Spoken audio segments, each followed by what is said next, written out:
बात करते हैं विजयपुर में होने वाले उपचुनाव की, जहां बीजेपी और कांग्रेस के बीच कड़ी टक्कर है। बीजेपी से प्रत्याशी मंत्री रामनिवास रावत चुनावी मैदान में है, तो वहीं आदिवासी चेहरे के रूप में कांग्रेस ने मुकेश मल्होत्रा को चुनावी मैदान में उतारा है। यह विधानसभा आदिवासी बहुल क्षेत्र है और इसके अलावा कई ऐसी जातियां हैं जो अब की बार इस उपचुनाव में हार और जीत का फैसला करेगी। रिपोर्ट देख लीजिए।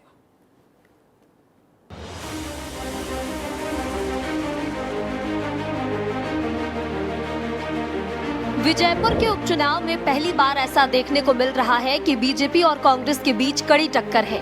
बीजेपी से प्रत्याशी मंत्री रामनिवास रावत चुनावी मैदान में है, तो वहीं आदिवासी चेहरे के रूप में कांग्रेस ने मुकेश मल्होत्रा को मैदान में उतारा है। दोनों प्रत्याशियों की जातियां विजयपुर विधानसभा में काफी निर्णायक मानी जाती है।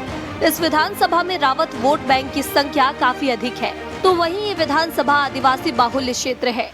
इसके अलावा कई ऐसी जातियां हैं जो अब की बार इस उपचुनाव में हार और जीत का फैसला करेंगी। यही वजह है कि बीजेपी और कांग्रेस दोनों दलों की नजरें जातिगत वोट बैंक पर है और इसे हासिल करने के लिए एड़ी और चोटी का जोर लगा रही है। ऐसे में जरा इस सीट के जातीय समीकरण को समझते हैं।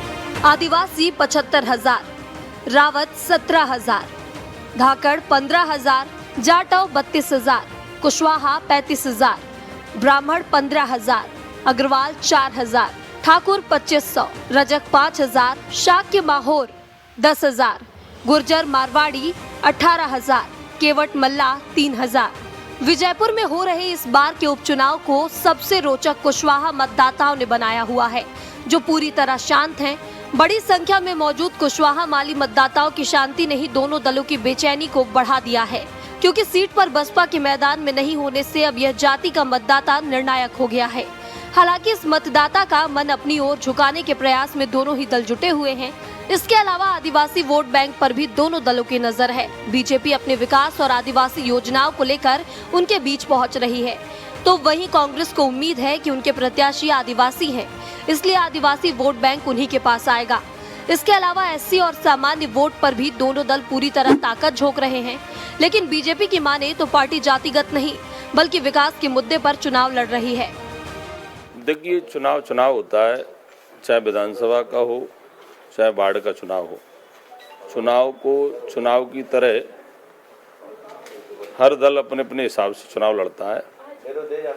कुल मिलाकर विजयपुर विधानसभा को लेकर मैं इतना ही कहना चाहूँगा कि भारत सरकार का काम अच्छा है, प्रधानमंत्री मोदी जी का काम अच्छा है, डॉक्टर मोहन यादव जी का काम अच्छा है, हमारे प्रदेश के मुख्यमंत्री जी का तो काम अच्छा है, मन अच्छा है, तो जीत भारतीय जनता पार्टी की होगी, इतना मैं विश्वासपूर्वक कह सकता हूँ। भाजपा प्रत्याशी रामनिवास रावत क्षेत्र के कद्दावर नेता हैं।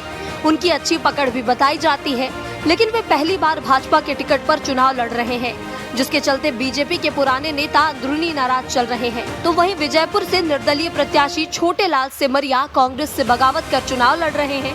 ऐसे में अब की बार बीजेपी और कांग्रेस के लिए बगावत भी एक बड़ी चुनौती है।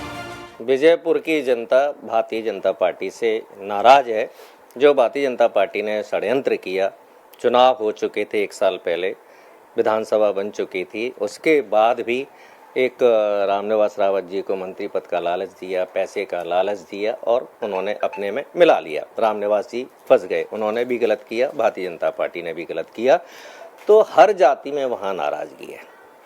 विजयपुर की हर गांव में वहाँ नाराजगी है और भारतीय जनता पार्टी को, रामनिवास जी को, वो वहाँ की जनता हराना चाहती है। ऐसी कोई जाति नहीं है जहाँ भारतीय जनता पार्टी का विरोध ना हो। विजयपुर विधानसभा के उपचुनाव की तारीख जैसे जैसे नजदीक आ रही है, वैसे वैसे यहाँ की चुनावी जंग काफी रोचक होती जा रही है। ऊपर से जातिगत समीकरणों ने बीजेपी और कांग्रेस दोनों ही प्रमुख दल की चिंता को बढ़ा दिया है। दोनों ही पार्टियां जातिगत वोट बैंक को साधने में जुटी हैं, क्योंकि जो जितना जातिगत वोट बैंक हासिल करेगा, उसका विजयपुर उपचुनाव में जीत का रास्ता उतना ही ज्यादा साफ होता चला जाएगा। अभी दोनों ही पार्टियों के लिए जातिगत वोट बैंक हासिल करना एक बड़ी चुनौती बना हुआ है। ऐसे में अब देखने वाली बात होगी कि जातिगत समीकरण को साधने में कौन सी पार्टी सफल हो पाती है। विजयपुर उपचुनाव की तारीख जैसे जैसे नजदीक आती जा रही है, वैसे ही यहाँ का मुकाबला काफी रोचक होता जा रहा है। दोनों ही पार्टियां जातिगत समीकरणों को साधने में जुटी हुई है। बताया जाता है कि यहां जिस पार्टी ने सबसे ज्यादा जातियों को साध लिया तो वही विजयपुर में विजय पा जाएगा। कैमरामैन संजय चंदेल के साथ अनिल गौर, विस्तार न्यूज।